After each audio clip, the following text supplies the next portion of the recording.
ಏನು ಮಾಡ್ತಾವ್ರಿ ಒಯ್ದು ಓಡಿ ಹೋಗಿ ಒಂದು 2-3 ತಿಂಗಳಿಂದ ಅಲ್ಲಿ ಇಲ್ಲಿ ಸಾಲ ಮಾಡ್ಕೊಂಡು 4 ದುಡ್ಡು ಒಯ್ದಿರ್ತಾವೆ. ಸಿಟ್ಯಾಗ ಹೋಗಿ ಎಲ್ಲರ ಒಂದು ರೂಮ್ ಮಾಡ್ಕೊಂಡಂದು 4 ತಿಂಗಳು ಇರ್ತಾವೆ.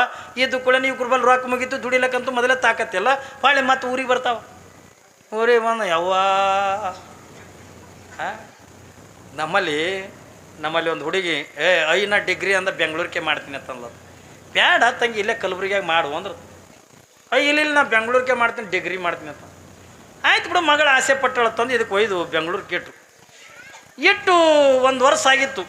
1 ವರ್ಷ ಆಗೋದಕ್ಕೆ ಈಗ ಆಕೆ ಅವ್ರವ್ಗೆ ಫೋನ್ ಹಚ್ಚಲು, ಮಮ್ಮಿ ಬೇಕಾದಿರ್ರಿ ನೀವು, ಆದ್ರೆ ಜಗತ್ತಿನೊಳಗಂದು ಇಟ್ಟು ನೀ ಮೆರಿಬೇಕಾಗಿತ್ತು ಅಂದ್ರೆ, ಇಟ್ಟು ನೀ ಆನಂದೊಳಗಂದು ಇರಬೇಕಾಗಿತ್ತು ಅಂತಂದ್ರೆ, ಇದು ಎಲ್ಲದಕ್ಕೂ ಕೂಡ ಮೆರಿಲಿಕ್ಕಿಂತ ಕಾರಣೀಕರ್ತರು ಯಾರು ಹೊತ್ತುಕೊಂಡಂದ್ರೆ ನಿನಗೆ ಜನ್ಮ ನೀಡಿರ್ತಕ್ಕಂಥ ತಂದೆ ತಾಯಿನೇ ಬಿಟ್ಟರೆ ಬೇರೆ ಯಾವನು ಕೂಡ ಇಲ್ಲ. ಏನ್ರಿ ನೀ ಮೆರಿತಕ್ಕಂಥದ್ದು ನೋಡಿ ಖುಷಿ ಪಡೋರು ನಿಮ್ಮ ತಂದೆ ತಾಯಿನೇ. ತೇತಿಲ್ಲ ಮಗ ದೊಡ್ಡ ನೌಕರಿ ಮಾಡಕತ್ತನತ್ತಂದ್ರೆ ಖುಷಿ ಪಡ್ತಕ್ಕಂಥವಳಿಂದ ತಂದೆ ತಾಯಿನೇ. ನೀ ದೊಡ್ಡ ರಾಜ್ಕುಮಾರ್ನಾಗು, ನೀನು ಖುಷಿ ಪಡೋರಿಂದ ಮೊದಲು ನೋಡಿಂದ ಖುಷಿ ಪಡೋರು ನಿನ್ನ ತಂದೆ ತಾಯಿ. ಮಗ್ಗಲು ಮನೆಯವರು ಸಂಕಟ ಪಡ್ತಾರ. ಈ ಮಗ ಯಾಕೋ ಮೆರಿಲಕತ್ತಾನ, ಇವನಿಗೆ ಹ್ಯಾಂಗೆ ಮಾಡಿ ಡಬ್ಬು ಹಾಕ್ಬೇಕಂತ ತಿಳ್ಕೊಂಡು ನಿನಗೆ ರಾಜಕೀಯಕ್ಕೆ ತಂದು ಇಲೆಕ್ಷನ್ ನಿಂದಿರಿಸ್ತಾರ. ಏನ್ರಿ ಒಬ್ಬ ಶ್ರೀಮಂತನ ಮೆರಿತಿದ್ನು ಅಂತ ತಿಳ್ಕೊಂಡ್ರೆ ಅವ್ನಿಗೆ ಹೆಂಗೆ ಹಾಳು ಮಾಡ್ಬೇಕಂತಂದ್ರೆ ಅದಕ್ಕೆ ತಂದು ಇಲೆಕ್ಷನ್ ನಿಂದಿರಿಸ್ತಾವೆ. ಒಬ್ಬ ಸ್ವಾಮಿಗೆ ಹಾಳು ಮಾಡ್ಬೇಕಾಯ್ತು ಸೆಕೆಂಡ್ ಹ್ಯಾಂಡ್ ಕಾರ್ ಕುಡಿಸ್ಬಿಡ್ಬೇಕು. ಏನ್ರಿ ಒಬ್ಬ ಸ್ವಾಮಿಗೆ ಹಾಳು ಮಾಡ್ಬೇಕಾಗಿತ್ತು ಅಂದ್ರೆ ಸೆಕೆಂಡ್ ಹ್ಯಾಂಡ್ ಕಾರ್ ಕುಡಿಸೋರು ಅದು ರಿಪೇರಿ ಮಾಡಿದ್ರಾಗೆ ಸತ್ತು ಹೋಗ್ತದೆ. ಏನ್ರಿ ಮತ್ತು ಯಾವನಿಗೆ ಒಬ್ಬನಿಗೆ ಹಾಳು ಮಾಡ್ಬೇಕಾಗಿತ್ತಲ್ಲ ಅವ್ನಿಗೆ ಒಯ್ದು ಇಲೆಕ್ಷನ್ ನಿಂದಿರಿಸ್ತಾರೆ. ಏನು ನೋಡ್ರಿ ಭಾರಿ ಬಣ್ಣದ ಮಾತು ಹೇಳ್ತಾರೆ. ಕಾಕ ನೀ ಹಂಗ ನೀ ಅಣ್ಣ ಹಿಂಗೆ ನಾ ಮದುವೆ ನಿನ್ನ ಬೆನ್ನಿಗೆ ನಿನ್ನ ಗ್ಯಾರಂಟಿ ಅಂದ ಹಂಗೆ ತಂದೆ ತರ್ತೀವಿ ತಿಳ್ಕೊಂಡಂದು ಹೇಳಿ ಅವನು ಬಲ್ಲೆ ತಿಂದು ಅವನದೇ ರೊಕ್ಕ ಖರ್ಚು ಮಾಡಿ ಮತ್ತೊಬ್ರಿಗೆ ಹೋಗಿ ಓಟ್ ಹಾಕಿ ಬರೋ ಮಕ್ಕಳ ತೀತ್ರಿ ಇಲ್ಲ. ಇವತ್ತು ನಡೆದಿರ್ತಕ್ಕಂಥ ವಾತಾವರಣ ಹೇಳಕತ್ತಿನ, ಅವನ ಬಲ್ಲೆ ರೊಕ್ಕ ತಗೋತಾರ, ಅವನ ಬಲ್ಲೆ ತಿಂತಾರ. ಏನ್ರಿ ತಿರುಗಾಡೋದು ಮಾತ್ರ ಅವನ ಗಾಡಿಗೆ. ಯಾಕಂದ್ರೆ ಜಗತ್ತಿನ ಇತಿಹಾಸ ಹಂಗದ. ಅದಕ್ಕೆ ಹೆಂಗೆ ಹಾಳು ಮಾಡಬೇಕು ಹಿಂಗೆಲ್ಲ ಖರ್ಚು ಮಾಡಿ ಅವನಿಗೆ ಹಾಳು ಮಾಡಿಸಿ ಯಾವಾಗಂದ ಇಲೆಕ್ಷನ್ ಬಂತು ಇವಾಗ ಕುಡ್ದು ಎಲ್ಲಿ ಬಿದ್ದಿರ್ತಾನೆ ಇವನಿಗೆ ಓಟೆ ಹಾಕಲ್ಲವ. ಏತಿಲ್ಲ ಮತ್ತೊಂದು ಊರವ್ರಿಗೆ ಹಾಕ್ತಾರೆ. ನಮ್ಗೆ ಊರಿನ ಅಭಿಮಾನ ಇಲ್ಲ ಏನ್ರಿ, ನಮ್ಮ ಮನೆತನದ ಅಭಿಮಾನ ಇಲ್ಲ ಏನ್ರಿ. ದುಶ್ಮನ ಕಾಯ ಅಂದ್ರೆ ದುಶ್ಮನ ಬಗಲ್ ಬ್ಯಾಯ ಅಂದಾಗ ಇವು ನಮ್ಮ ಮಗ್ಳು ಇದ್ದಿದ್ದೆ ರೀ. ಮತ್ತೊಬ್ಬ ಖುಷಿ ಪಡಂಗಿಲ್ಲ ಬೆಳೆದು ನೋಡಿ ಖುಷಿ ಪಡೋರು ನಿನ್ನ ತಂದೆ ತಾಯಿ. ತಂದೆ ತಾಯಿಯನ್ನು ಆರಾಧನೆ ಮಾಡ್ರಿ. ಇಲ್ಲಿ ಮಹಾದೇವಿ ಅಕ್ಕ ಅಷ್ಟು ವೈರಾಗ್ಯ ತಾಳ್ಯಾಳೆ ಏನ್ರಿ. ಜಗತ್ತಿನೊಳಗೆ ಅಂದ್ರೆ ಈ ಪದವಿ ಅನ್ನತಕ್ಕಂಥ ಯಾರಿಗೂ ಕೂಡ ಕೊಟ್ಟಿಲ್ಲ. ವೈರಾಗ್ಯದ ನಿಧಿ ಎತ್ತಿಕೊಂಡಂದ್ರೆ ಇಡೀ ನಮ್ಮ ಭಾರತ ದೇಶ ಅಲ್ಲ ಇಡೀ ವಿಶ್ವದೊಳಗೆ ಅಂದ್ರೆ ಅಕ್ಕ ಮಹಾದೇವಿಯನ್ನು ಬಿಟ್ಟರೆ ಯಾರೂ ಯಾವಳಷ್ಟು ಅಂದ್ರೆ ವೈರಾಗ್ಯವನ್ನು ತಾಳಿಲ್ಲ. ವೈರಾಗ್ಯದ ನಿಧಿ ಯಾಕೆ ಮಹಾದೇವಿ ಅಕ್ಕ. ಆದ್ರೆ ತಂದೆ ತಾಯಿ ಕಷ್ಟ ಬಂದಾಗ ನೋಡಿ ತಂದೆ ತಾಯಿ ನೋಡಿದ ಕಣ್ಣೀರು ಹಾಕ್ಲಿಕ್ಕತ್ತಾಳೆ, ದುಃಖ ಮಾಡಕತ್ತಾಳೆ. ಅಣ್ಣ ಯಾವಾಗಂದ್ರೆ ನನ್ನಿಂದ ನನ್ನ ತಂದೆ ತಾಯಿ ಕಷ್ಟ ಬಂದಂದಾಗ ಬೇಡ ನಾ ಮದುವೆ ಮಾಡ್ಕೋತೀನಿ ಅಂತೇಳು. ಆದರೆ ಇಟ್ಟೆ ನಾನು ಕಂಡೀಷನ್ ಅದ ನೋಡ್ರಿ. ಮಂತ್ರಿಗೆ ಅಂದ ಹೇಳ್ತಾಳೆ ನಾ ರಾಜನಿಗೆ ಮದುವೆ ಮಾಡ್ಕೊಳಕ್ಕೆ ಒಪ್ಕೊಂಡೀನಿ, ಆದರೆ ಕೆಲವು ಕಂಡೀಷನ್ಗಳದಾವ. ನಾನು ಏನು ಕಂಡೀಷನ, ನನ್ನ ಮದುವೆ ಆಗುವವರೆಗೂ ಕೂಡ ಏನು ನಾ ಅವನ ಅರಮನೆ ಒಳಗೆ ಇರ್ತೀನಿ ನಾನು. ಆದರೆ ಕೆಲವು ಕಂಡೀಷನ್ಗಳದಾವ, ಕೆಲವೊಂದು ರೂಲ್ಸ್ ಅದಾವ. ನಾನು ಏನು ರೂಲ್ಸ ಮಂತ್ರಿ ಕೇಳ್ದ. ಏನು ಮದುವೆ ಹಾಕಿನಂತಿದ್ದು ಅಟ್ಟೆ ಸಾಕು ಖುಷಿ ಆಗಿಬಿಡ್ತಾವ ನೀವು ಮಂತ್ರಿಗೆ. ಅಂತೂ ಮಾದೇವಿ ಅಂದ ಮದುವೆ ಮಾಡ್ಕೊಳಕ್ಕೆ ಅಂದ ಒಪ್ಕೊಂಡ್ಲಲ್ಲ, ಅವಳು ತಂದೆ ತಾಯಿಗೆ ಅಂದ ಬಿಡುಗಡೆ ಮಾಡಿಸ್ತಾಳಲ್ಲ. ಯಾಕ ಅಂತ ಮಂತ್ರಿಗೆ ಸರಿಕೆ ತ್ರಾಸಾಗಿತ್ತು ಅವ್ರಿಗೆ ಕಷ್ಟಗಳನ್ನು ಕುಡಿದು ನೋಡಿ. ತಾಯಿ ನೀ ಏನು ಕಂಡೀಷನ್ ಹೇಳ್ತೀವಿ ಹೇಳು, ನೀ ಏನು ಬೇಡ್ತಿದ್ದಿ ಬೇಡು, ನಾ ರಾಜನಿಂದ ನಾ ಕುಡ್ಲಕ್ಕೆ ಅಂತ ಹಚ್ತೀನಿ, ನೀನು ಏನು ಹೇಳ್ತಿದ್ದಿ ಹೇಳತ್ತಿಕೊಂಡಂದಾಗ ಅಣ್ಣ ನನಗೆ ಯಾವ ಬಂಗಾರ ಬೇಕಾಗಿಲ್ಲ, ಬೆಳ್ಳಿ ಬೇಕಾಗಿಲ್ಲ, ನನಗೆ ಯಾವ ಆಸ್ತಿ ಪಾಸ್ತಿಗಳು ಕೊಡೋದು ಬೇಕಾಗಿಲ್ಲ, ಆದರೆ ನಾನು ಮದುವೆ ಮಾಡ್ಕೋತೀನಿ, ಇಷ್ಟೇ ನನ್ನ ನಿಯಮಗಳದ. ನಾನು ವ್ರತ ಹಿಡ್ದೀನಿ. ಒಂದು ಮಾದೇವಕ್ಕಣ್ಣಂತಾಳೆ ನಾ ಒಂದು ವ್ರತ ಹಿಡ್ದೀನಿ, ನನ್ನ ವ್ರತ ಮುಗಿಯುವವರೆಗೂ ಅವ ಕೌಶಿಕ ಮಹಾರಾಜ ನನ್ನ ಶರೀರ ಮುಟ್ಟುವಂಗಿಲ್ಲ. ನಂದು ವ್ರತ ಇದೆ, ನನ್ನ ವ್ರತ ಮುಗಿಯುವವರೆಗೂ ಕೂಡ ನನ್ನ ಶರೀರನ ತೆಗೆದು ಮುಟ್ಟುವಂಗಿಲ್ಲ. ಎರಡನೇದೇನು ಅವ ಲಿಂಗ ದೀಕ್ಷೆಯನ್ನು ತೆಗೆದು ಮಾಡ್ಕೋಬೇಕು. ಯಾಕಂದ್ರೆ ಅವನು ಜೈನರವದಾನ. ಅವ ರಾಜನಾಗಿರ್ತಕ್ಕಂಥ ಕೌಶಿಕ ಮಹಾರಾಜ ಒಂದು ಕಡೆಗೆ ಅಂದ ಲಿಂಗ ದೀಕ್ಷೆ ಮಾಡ್ಕೋಬೇಕು, ಇನ್ನೊಂದು ಕಡೆಗೆ ನನ್ನ ವ್ರತ ಇದೆಯಲ್ಲ, ನನ್ನ ವ್ರತ ಮುಗಿಯುವವರೆಗೂ ಕೂಡ ನನ್ನ ಶರೀರ ಮುಟ್ಟಬಾರ್ದು. ಇನ್ನು ಮೂರನೇದೇನು ಒತ್ತುಕೊಳ್ಳೋದಕ್ಕೆ ಕೇಳಿದ್ರೆ ನಿತ್ಯನೂ ಕೂಡ ನನ್ನ ಗುರುಗಳಾಗಿರ್ತಕ್ಕಂಥ ಗುರುಲಿಂಗ ದೇವರು ಈ ಅರಮನೆಗೆ ಅಂತ ಬಂದು ನನಗೆ ಆಧ್ಯಾತ್ಮದ ಜ್ಞಾನವನ್ನು ನೀಡಬೇಕು. ನೋಡಿ ಯಾಕೇನು ಬಲ್ಲಿ ಅಂತ ಚಲ ಯಾಕೆ ಏನಂತಾಳ, ಒಂದು ಕಡೆಗೆ ನನ್ನ ವ್ರತ ಮುಗಿಯುವವರೆಗೂ ನನ್ನ ಶರೀರ ಮುಟ್ಟುವಂಗಿಲ್ಲ. ಎರಡನೇದು ಹೇಳ್ತಾಳಿಲ್ಲ, ಯಾವೊಬ್ಬ ಸದ್ಗುರುನಾಥ ನಿತ್ಯ ನಿತ್ಯ ನನ್ನ ಮನೆಗೆ ಅರಮನೆಗೆಂದ ಬಂದು ನನ್ನ ಅರಮನೆಗೆಂದ ಬಂದು ನನಗೆಂದ ಆಧ್ಯಾತ್ಮದ ಏನ್ರಿ ನುಡಿಗಳನ್ನು ಹೇಳಬೇಕು, ಪ್ರವಚನ ಮಾಡಬೇಕು. ಒಂದು ಕಡೆಗೆ ನಾವು ಲಿಂಗ ದೀಕ್ಷೆ ಮಾಡ್ಕೋಬೇಕು. ಯಾವ ಇಲ್ಲಿ ಪರಂತರವಾಗಿ ಅವ ಲಿಂಗ ದೀಕ್ಷೆ ಮಾಡ್ಕೊಳ್ಳಲು ಅಲ್ಲೇ ಪರಂತರವಾಗಿ ನಾನು ಮದುವೆ ಮಾಡ್ಕೊಳ್ಳಲ್ಲ. ನೋಡ್ರಕ್ಕೆ ನಿಯಮಗಳು ಹೆಂಗ, ಎಲ್ಲಿವರೆಗೂ ನಾವು ಲಿಂಗ ದೀಕ್ಷೆ ಮಾಡ್ಕೊಳಂಗಿಲ್ಲ ಅಲ್ಲಿವರೆಗೂ ನಾನು ಮದುವೆ ಮಾಡ್ಕೊಳಂಗಿಲ್ಲ, ಎಲ್ಲಿ ತನಕ ನಾನು ವ್ರತ ಮುಗಿಯಂಗಿಲ್ಲ ಅಲ್ಲಿವರೆಗೂ ನನ್ನ ಶರೀರ ಮುಟ್ಟಬಾರ್ದು.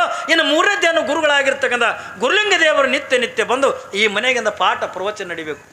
ಇನ್ನು ನಾಲ್ಕನೇದ್ದು ಏನು ಒತ್ತಿಕೊಂಡ ಕೇಳಿದ್ರೆ ನಿತ್ಯ ನಿತ್ಯನು 5 ಜನ ಜಂಗಮರು ಬಂದು ಈ ಮನೆಗಿಂದ ಪ್ರಸಾದ ಮಾಡಬೇಕು. ನೋಡ್ರಕ್ಕೆ 4 ಕಂಡೀಷನ್. ಇವನ್ ರೊಕ್ಕ ಕೊಡ್ತರುದ್ರೆ, ಏನು ಆಸ್ತಿ ಕೇಳಲ್ಲ, ಏನು ಬಂಗಾರ ಕೇಳಲ್ಲ, ಬೆಳ್ಳಿ ಕೇಳಲ್ಲ, ಏನು ಕೇಳಲಿಲ್ಲ. ಅವಳು ಏನಂತ ನನ್ನ ವ್ರತ ಮುರುಗುವರೆಗೂ ಕೂಡ ನನ್ನ ಮೈ ಮುಟ್ಟುವಂಗಿಲ್ಲ. 2ನೇದ್ದು ಲಿಂಗ ದೀಕ್ಷೆ ಮಾಡ್ಕೋಬೇಕು. 3ನೇದ್ದು ಗುರುಗಳಾಗಿರ್ತಕ್ಕಂಥ ಗುರುಲಿಂಗ ದೇವರು ನನ್ನ ಅರಮನೆಗಿಂದ ಬಂದು ನಿತ್ಯ ನಿತ್ಯ ಪಾಠ ಪ್ರವಚನ ಮಾಡಬೇಕು. 4ನೇದಿಂದ ದಿನನಿತ್ಯನ ಕುಣದ 5 ಜನ ಜಂಗಮರು ಈ ಮನೆಗಿಂದ ಬಂದು ಪ್ರಸಾದ ಮಾಡಬೇಕು. ನೋಡು, ಅವತ್ತಿನ ದಿನ ಅಂದಾಗ ಅಕ್ಕ ಮಾದೇವಿ ಕಾಲದಾಗ ಜಂಗಮರ ಮೇಲೆ ಎಷ್ಟು ಪ್ರೀತಿ, ಎಷ್ಟು ಪ್ರೇಮ ರೀ. ಅವಾಗಿನ ಮಾದೇವಿ ಅಕ್ಕ ಇನ್ನ ಕಲ್ಯಾಣಕ್ಕೆ ಹೋಗಿಲ್ಲ ಅಂತಂದ್ರೂ ಕೂಡ ಆ ಜಂಗಮರ ಬಗ್ಗೆ ಅಂತ ತಿಳ್ಕೊಂಡಿರ್ತಕ್ಕಂಥ ಮಾದೇವಿ ಅಕ್ಕ ಇಲ್ಲಿ ನಿತ್ಯ ನಿತ್ಯ ಜಂಗಮರ ದಾಸೋಗ ನಡಿಬೇಕು. ಜಂಗಮರ ಅಂತಂದ್ರೆ ಪಂಚಪ್ರಾಣ. ಜಂಗಮರನ್ನ ಅಟ್ಟು ಪ್ರೀತಿ ಮಾಡ್ತಿದ್ರು. ಮಂತ್ರಿ ಅಂದ ಉತ್ಸವ ಇವೇನು ದೊಡ್ಡ ಖರ್ಚಿದ್ದು ಹೇಳಕತ್ತಿ ಏನು ನೀನು? ಆಯಿತು, ರಾಜನಿಗೆ ಒಪ್ಪಿಸ್ತೀನ, ನಾನು ಒಪ್ಪಿಸ್ತೀನಿ. ಯಾವಾಗಿಂದ ಒಪ್ಪಿಸ್ತೀನಿ ಎತ್ತಿಕೊಂಡಂದ, ಯವ್ವ ಅವನಿಗೆ ಒಪ್ಪಿಸಿ ಅಂದ ನೀನು ಕರಿಲಾಕ ಬರ್ತೀನ. ಆಯ್ತಣ್ಣ ಹತ್ತಿಕೊಂಡಂದು ಹೋಗೋದ್ರಾಗಂದ ರಾಜ ಕುಂತಿದ್ದ. ಮಂತ್ರಿ ನಕ್ಕೋತ ಬರೋದು ನೋಡ್ದ. ಯಾಕೆ ಮಂತ್ರಿಗೂ ಕೂಡ ಖುಷಿಯಾಗಿತ್ತು. ಯಾಕೆ ಇವಳು ಮದುವೆ ಮಾಡ್ಕೋತೀನಿ ಅಂತಂದ್ರೆ ಅವ್ರ ತಂದೆ ತಾಯಿ ಅನ್ನೋದು ಬಿಡ್ತಾನಲ್ಲ.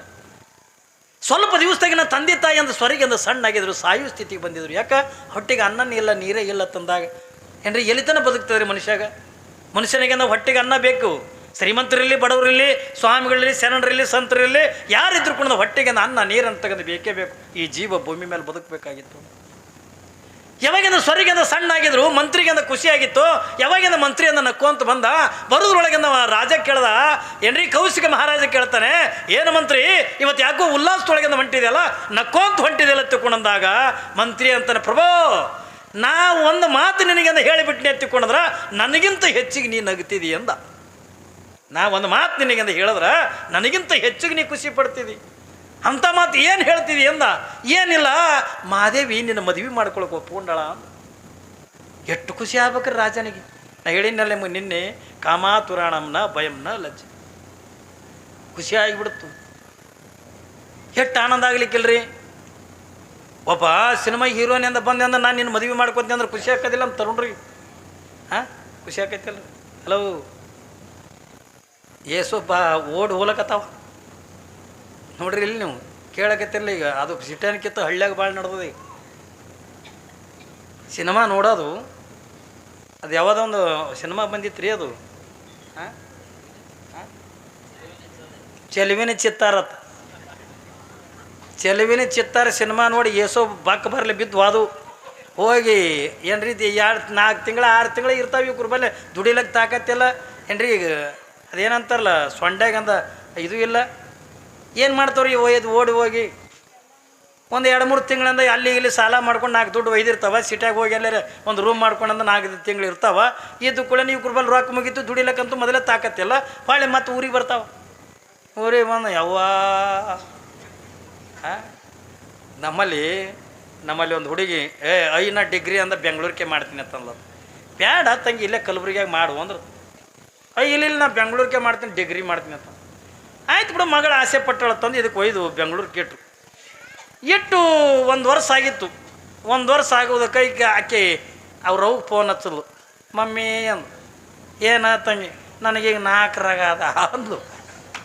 ಕೇಳು ಕತಿ, 4 ರಾಗದ ಅಂದ್ಲು. ನೀನು ಬಾಯ ಮಣ್ಣು ತುಂಬಲಿ, ನೀ ಯಾ ಸಾಲಿ ಬೇಡ, ಸಮುದ್ರ ಬೇಡ, ಬಾ ನೀವು ಊರ ಕಡೆ ತಗೊಂಡು ಊರಿಗೆ ಕರ್ಕೊಂಡು ಬಂದ ಬಳಕ ಏನ್ರಿ ಆಕೆ ಮುಂದೆ ಒಂದು ಗಂಡಸು ಮಗನಿಗೆ ಹಾಡದ ಬಳಕ ಅವ್ರ ಮನ್ಯಾಗ ಒಂದು ಮುದುಕಿತ್ತು. ಮೊಮ್ಮಗನಿಗೆ ಆಡಿಸ್ತಿತ್ತಿದು. ಈಗ ಆಡಿಸ್ತಿರ್ಲಿ ನೀವು, ಬಾರೋ ನನ್ನ ಚಿನ್ನ, ಬಾರೋ ನನ್ನ ರನ್ನ, ಹೆಂಗೆ ನನ್ನ ಕಟ್ಟಣಿ ಗುಂಡ ಹಿಂಗೆ ಅಂತಿರ್ಲಿ ನೀವು. ಆಕೆ ಮುದುಕಿ ಹೆಂಗೆ ಆಡಿಸ್ತಿಲ್ಲ, ಬಾರ ಡಿಗ್ರಿ ಎತ್ತಿತ್ತದು. ಅಂದ್ರೆ ಡಿಗ್ರಿ ಮಾಡಕ್ಕೆ ಹೋಗಿ ತಂದಾಳಲ್ಲ. ಹಾಂ, ಕೂಸಿಗೆ ಆಡಿಸ್ತಿಲ್ಲ ತಕ್ಕಿ ಆಯಿ ಮೊಮ್ಮಗನಿಗೆ ಬಾರ ಬಾರ ಚಿನ್ನಾರನ ಏನ್ರ ಕರಿಬೇಕು ಅದಕ್ಕೆ ಹಂಗೆ ಕರಿತಿಲ್ಲ ಬಾರ ಬಾರ ಡಿಗ್ರಿ ಅನ್ನಕತ್ತ.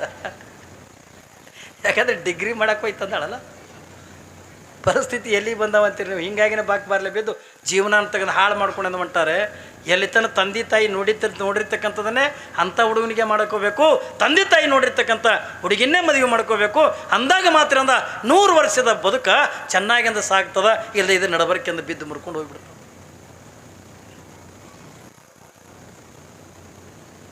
ಯಾವಾಗ ಅವನಿಗೆ ನಾ ಯಾರು ಏನು ಅಂತಕ್ಕಂಥದ್ದು ಇದು ಇರಂಗಿಲ್ಲ, ಅರಿವು ಇರಂಗಿಲ್ಲ. ಇಲ್ಲಿ ರಾಜನಿಗಿಂತ ದೊಡ್ಡ ಖುಷಿ ಆಗಿಬಿಡ್ತು, ಆನಂದ ಆಗಿಬಿಡ್ತು. ಹಂಗಿತ್ತಂದ್ರೆ ಯಾವಾಗ ಬರ್ತಾಳೆ ಅವಳು? ಯಾವಾಗ ಕರ್ಕೊಂಡು ಬರ್ತೀಯ ಎತ್ತಿಕೊಂಡಂದಾಗ ಪ್ರಭು. ಆದ್ರೆ ಅವಳ ಕಂಡೀಷನ್ ಅದಾವ. ಏನು ಕಂಡೀಷನ್? ಅವಳು ವ್ರತ ಮುಗಿಯವರೆಗೂ ಕೂಡ ಅವಳು ಶರೀರ ಮುಟ್ಟುವಂಗಿಲ್ಲ. ಆಯ್ತಪ್ಪ, ಮುಟ್ಟಂಗಿಲ್ಲ. ಇನ್ನು ಎರಡನೇದ್ದಿಂದ ನೀವು ಲಿಂಗ ದೀಕ್ಷೆ ಮಾಡ್ಕೋಬೇಕು. ಯಾವಾಗ ಅಂದ, ನೀವು ಯಾವಾಗ ಲಿಂಗ ದೀಕ್ಷೆ ಮಾಡ್ಕೋತೀರಿ ಅವಾಗ ಮದುವೆ ಮಾಡ್ಕೋತೀನಿ ಅಂತಂದ. ಆಯ್ತು ಮಾಡ್ಕೊಳ್ಳೋ. ಯಾಕಂದ್ರೆ ಅವನಿಗೆ ಜ್ಞಾನ ಇಲ್ಲಲ್ಲ. ಈಗ ಅವನು ಪೂರ ಲಕ್ಷ್ಯ ಎಲ್ಲಿ ಕುಂತದ ಏನ್ರಿ? ಪೂರ ಅವನ ಮನಸ್ಸು ಎಲ್ಲಿ ಅದ? ಆ ಹೆಣ್ಣಿನ ಮೇಲೆ ಕುಂತದ, ಮಹಾದೇವಿ ಮೇಲೆ ಕುಂತದ. ನೀ ಏನು ಹೇಳ್ತೀಯ ಅದಕ್ಕೆ ಒಪ್ತಾನವ. ತಿಳಿತೀರ? ಇನ್ನು 3ನೇ ಕಂಡೀಷನ್ ಏನು? ಆ ಮಠದ ಗುರುಗಳಾಗಿರ್ತಕ್ಕಂಥ ಗುರುಲಿಂಗ ದೇವರು ಬಂದು ನಿತ್ಯದಿಂದ ಪಾಠ ಪ್ರವಚನ ಮಾಡಬೇಕು. ಆಯ್ತು. ಪ್ರತಿನಿತ್ಯ 5 ಜನ ಜಂಗಮರಿ ಮನೆಗೆ ಬಂದು ಪ್ರಸಾದ ಮಾಡಬೇಕು. ಅದೇನು ದೊಡ್ಡಾಗದ? 1000 ಮಂದಿ ತಿಂದು ಹೋಗ್ತಾರೆ ನನ್ನ ಅರಮನೆ. ಹೆಂಗೆ ಸೊಕ್ಕಿನ ಮಾತ್ರಿ, ನನ್ನ ಅರಮನೆಗೆ 1000 ಮಂದಿ ಅಂದ ತಿಂದು ಹೋಗ್ತಾರೆ. ಏನು 5 ಮಂದಿ ಜಂಗಮರಿಗೆ? ಆಯ್ತು, ನಾವು ಉಣಿಸ್ತೀನಿ ಎತ್ತಿಕೊಂಡು ಒಪ್ಪಿಕೊಂಡ. ಹಂಗಿತ್ತು ಅಂದ್ರೆ ನಾವು ಒಪ್ಕೊಂಡಿನ ಎತ್ತಿಕೊಂಡಂದು ಹೇಳಿ ಆಕೆನ ಕರ್ಕೊಂಡು ಬಾ, ಅವಳು ತಂದೆ ತಾಯಿನ ಬಿಟ್ಟು ಕಳ್ಸೋಣ ಎತ್ತಿಕೊಂಡಂದ. ಪಾಪ ಮಹಾದೇವಕ್ಕ ಏನ್ರಿ, ಮಹಾದೇವಮ್ಮ ಏನು ಮಾಡ್ತಾಳೆ ಎತ್ತಿಕೊಂಡಂದು ಕೇಳಿದ್ರೆ ತಾನು ದಿನನಿತ್ಯ ಓದ್ತಕ್ಕಂಥ ಧರ್ಮ ಗ್ರಂಥಗಳನ್ನು, ತಾನು ಪೂಜೆ ಮಾಡ್ಕೊಳ್ತಕ್ಕಂಥ ಪೂಜೆ ಸಾಮಗ್ರಿಗಳನ್ನು, ತಾನು ದಿನನಿತ್ಯ ಅನ್ಕೊಂಡ ಪೂಜೆ ಮಾಡ್ಕೊಳಕ್ಕೆ ಉಟ್ಕೊಳ್ತಕ್ಕಂಥ ಮಡಿ ಬಟ್ಟೆಗಳನ್ನು ಏನ್ರಿ ಒಂದು ಗಂಟೆ ಕಟ್ಟಿಕೊಂಡು ಯಾವಾಗಿಂದ ಮಂತ್ರಿ ಅಂದ ಕರೆಯಕ್ಕೆ ಬಂದ. ಆ ಗಂಟನ್ನು ತನ್ನ ತಲೆ ಮೇಗಿಂದ ಬಿಟ್ಟುಕೊಂಡು ಯಾವಾಗಿಂದ ಮಂತ್ರಿ ಜೊತೆ ಒಳಗಿಂದ ಮಂತ್ರಿ ಜೊತೆ ಒಳಗಿಂದ ಬರ್ಲಕ್ಕತ್ಲು. ಯಾವಾಗಿಂದ ರಾಜನಿಗಿಂದ ಗೊತ್ತಾಯ್ತು. ಮಂತ್ರಿ ಜೊತೆ ಒಳಗಿಂದ ಮಹಾದೇವಿ ಬರ್ಲಿಕ್ಕತ್ತಾಳ ಅರಮನೆಗೆ ಅನ್ನೋದು ಗೊತ್ತಾಯ್ತು. ಯಾವಾಗಿಂದ ಗೊತ್ತಾಯ್ತು? ಆ ಮಹಾದೇವಮ್ಮನ ತಂದೆ ತಾಯಿಯಾಗಿರ್ತಕ್ಕಂಥ ನಿರ್ಮಲ ಶೆಟ್ಟಿ ಸುಮತಿಯರನ್ನ ಅವರಿಬ್ಬರನ್ನ ಗಂಡ ಹೆಂಡತಿನ ಬಿಟ್ಟು ಕಳಿಸು. ಯಾವಾಗಿಂದ ಬಿಟ್ಟು ಕಳಿಸು ಅನ್ನೋದಕ್ಕೆ ಇನ್ನು ಅರಮನೆ ಒಳಗಿಂದ ಹಿಂಗೆ ಕಾಲು ಇಡ್ತಿದ್ಲು ಮಹಾದೇವಮ್ಮ. ಜನ್ಮ ನೀಡಿರ್ತಕ್ಕಂಥ ತಂದೆ ತಾಯಿ ಅರಮನೆದಿಂದ ಹೊರಗೆ ಬರ್ಲಿಕ್ಕೆ ಯಾವಾಗಿಂದ ನೋಡ್ತಾಳ ಮೈಯೆಲ್ಲ ಬಟ್ಟೆಯೆಲ್ಲ ಹರಿದು ಹೋಗ್ಯಾವ. ಯಾಕೆ? ಆ ರೀತಿಯಾಗಂದ ಚಾವಟಿ ತೊಗೊಂಡು ಹೊಡೆದಿರ್ತಕ್ಕಂಥವ ರಾಜನಾಗಿರ್ತಕ್ಕಂಥವ. ತಂದೆ ತಾಯಿಗಳಿಗಂದ ಚಿತ್ರ ವಿಷಯ ಕೊಟ್ಟಿದ್ದ. ಏನೆಲ್ಲ ಕಷ್ಟಗಳನ್ನು ಅನುಭವಿಸಿ ಅರಮನೆದಿಂದ ಹೊರಗೆ ಬರೋದ್ರೊಳಗೆ ಮಹಾದೇವಮ್ಮ ಒಳಗೆ ನಡೆದಿಲ್ಲೋ. ತಂದೆ ತಾಯಿ ನೋಡಿಂದ ಕೊಳ್ಳಿಗೆ ಹಾಕೊಂಡು ಕಣ್ಣೀರು ಹಾಕಿದ್ಲು. ಅವಾಗಿಂದ ತಂದೆ ತಾಯಿ ಅಂತಾರೆ, ಸುಮತಿ ಅಂತಾಳೆ, ಮಗಳ ನಮಗೆ ಏನು ಯಾಕೆ ತ್ರಾಸು ಬರುವಲ್ಲ? ಯಾಕ ನೀನು ಮದುವೆ ಮಾಡ್ಕೋತೀನಿ ಎತ್ಕೊಂಡು ಯಾಕೆ ಒಪ್ಪಿಗೆ ಕೊಟ್ಟೆವ? ಇಂಥ ಪಾಪಿನಂದ ನೀ ಹೆಂಗೆ ಮದುವೆ ಮಾಡ್ಕೋತಿ ತಾಯಿ? ನೋಡಿಲಿ ನಮಗೆ ಯಾವ ರೀತಿಯಾಗ ಚಿತ್ರ ವಿಷಯ ಕೊಟ್ಟಾನೆ, ಅವ ಕಟುಕದಾನೆ. ಅಂಥ ಪಾಪಿನಂದ ನೀನು ಹೆಂಗೆ ಮದುವೆ ಮಾಡ್ಕೊಳಕ್ಕೆ ಒಪ್ಕೊಂಡು ಅವ್ವ ನಿಮ್ಮನ್ನು ಬಿಟ್ಟು ಕಳಿಸ್ಯಾನಲ್ಲ ಅಟ್ಟು ಸಾಕು. ಏನ್ರಿ, ನಿಮಗೆ ಬಿಟ್ಟು ಕಳಿಸ್ಯಾನಲ್ಲ ಅಟ್ಟು ಸಾಕು ನಮಗೆ. ನೀವು ಮನೆಗೆ ಹೊರೆವ, ನಾ ಅರಮನೆಗೆ ಅಂತ ಹೋಗ್ತೀನಿ. ನೋಡೋಣ ಮದುವೆ ಟೈಮ್ದಾಗ ನೀನು ಹೇಳಿ ಕಳಿಸ್ತೀವತ್ತ, ಅವಾಗ ನೀವು ಬರಕತ್ರಿ, ಅಲ್ಲಿ ತನಕ ಬರಬೇಡ್ರಿ ಎತ್ತಿಕೊಂಡಂದು ಮಹಾದೇವಮ್ಮ ಯಾವಾಗಂದ ತಂದೆ ತಾಯಿಗಂದ ಹೇಳಿ ಕಳಿಸ್ಯಾಳ ಮನೆಗೆ ಹೋದ. ಈ ಕಡೆಯಿಂದ ಮಹಾದೇವಮ್ಮ ಅರಮನೆ ಒಳಗೆಂದ ಹೋಗಿ ಉಳ್ಕೊತಾಳ. ನಿತ್ಯ ತನ್ನ ತ್ರಿಕಾಲ ಲಿಂಗ ಪೂಜೆ ಮಾಡ್ಕೊಂತ ಯಾವ ಸದ್ಗುರುನಾಥಂದ ಕೊಟ್ಟಿರ್ತಕ್ಕಂಥ ಜ್ಞಾನ ಭಂಡಾರ ಆ ಗ್ರಂಥಗಳನ್ನು ಓದ್ತಾ ನಿತ್ಯ ಗುರುಲಿಂಗ ದೇವರಿಂದ ಜ್ಞಾನ ಏನ್ರಿ ಪ್ರವಚನ ಅಂತಕ್ಕಂಥ ಪಡೆಯುತ್ತಾ ನಿತ್ಯ 5 ಜನ ಜಂಗಮರಿಗಿಂದ ಪ್ರಸಾದ ಮಾಡಿಸುವಂತ ಯಾವಾಗಿಂದ ಮಹಾದೇವಿಗೆ ಒಂದು ಒಳ್ಳೆ ರೂಮ್ ಕೊಟ್ಟಿದ್ದ. ಅಂತ ರಾಣಿ ಆಗ್ಬೇಕಲ್ಲ ಏನ್ರಿ, ಒಳ್ಳೆ ಮನೆತನ ಅರಮನೆ ಕೊಟ್ಟಿದ್ದ. ಆ ಅರಮನೆ ಒಳಗಿಂದ ಆನಂದ ಲಿಂಗ ಪೂಜೆ ಮಾಡ್ತಾ ಏನ್ರಿ ಇರ್ತಕ್ಕಂಥ ಪ್ರಸಂಗದೊಳಗೆ ಏನ್ರಿ ಯಾವಾಗಿಂದ ಆನಂದದೊಳಗಿಂದ ಲಿಂಗ ಪೂಜೆ ಮಾಡ್ತಾ ಇರ್ತಕ್ಕಂಥ ಪ್ರಸಂಗದೊಳಗೆ ನಿಮ್ಗದು ಆಶ್ಚರ್ಯದ ಮಾತು ಹೇಳ್ತೀನಿ. ಮಹಾದೇವಮ್ಮನ ಜೀವನದೊಳಗೆ ಯಾವಾಗ ನಡಿಬಾರ್ದಾಗಿತ್ತು ಅದು ನಡೆದು ಹೋಗಿಬಿಡ್ತದೆ. ಏನ್ರಿ, ಮಹಾದೇವಮ್ಮನ ಜೀವನದೊಳಗೆ ಯಾವಾಗ ನಡಿಬಾರ್ದಾಗಿತ್ತಲ್ಲ ಅದನ್ನೆಂದ ಘಟನೆ ಅಂತ ನಡೆದು ಹೋಗ್ತದೆ. ಆ ಘಟನೆ ಏನು ಅನ್ನೋದನ್ನು ನಾಳಿನ ದಿವಸದಿಂದ ನೋಡೋಣ. ಏನ್ರಿ, ಏನು ಘಟನೆ ನಡೀತದೆ? ಯಾವಾಗಿಂದ ಮಹಾದೇವಮ್ಮ ವೈರಾಗ್ಯ ತಾಳೆ ಮುಂದೆ ಇವಳು ಎಲ್ಲಿಗೆ ಹೋಗ್ಕೊಳ್ಳತ್ತೆ ಅನ್ನೋದನ್ನು ನಾಳಿನ ದಿವಸದಿಂದ ನೀವು ಕೂಡ ನೋಡೋಣ. ನಾಳೆಗೆ ಒಂದು ದಿವಸದಿಂದ ಪುರಾಣ, ನಾಡ್ದ ಏನ್ರಿ ನಾಳೆಗೆ ಪುರಾಣ ಮಂಗಲನೇ, ನಾಡ್ದ ಧರ್ಮಸಭೆ ಅಂತಕ್ಕಂದಿರ್ತದೆ. ಈ ಎಲ್ಲ ಕಾರ್ಯಕ್ರಮದೊಳಗೆ ನೀವೆಲ್ಲ ಶರಣ ತಂದೆ ತಾಯಿಗಳು ಕೂಡ್ರಿ. ಅಕ್ಕ ಮಹಾದೇವಿ ಚರಿತ್ರೆ ನಾಳೆಗೆ ಒಂದು ದಿವಸ ಭಾಳ ಸುಂದರ. ನೀವೇನ್ರಿ ಇವತ್ತು 8-9 ದಿವಸ ಕೇಳಿದ್ವು ಅಟ್ಟೆ, ನಾಳೆಗೆ ಒಂದು ದಿವಸ ಅಂತ ಕೇಳೋದು ನಟ್ಟೆ. ನಾನು ನಿಮಗೆ ಮೊದಲೇ ಹೇಳಿದ್ದೆ, ನಾನು ಈ ಅಕ್ಕಮದೇವಿ ಪುರಾಣದೊಳಗೆ ಪವಾಡಗಳಿಲ್ಲ ಏನ್ರಿ ನಿಮಗೆ ಹೇಳಿನ ಸುರುವಿನ ದಿವಸ ಹೇಳಿನಿ. ಅಕ್ಕಮದೇವಿ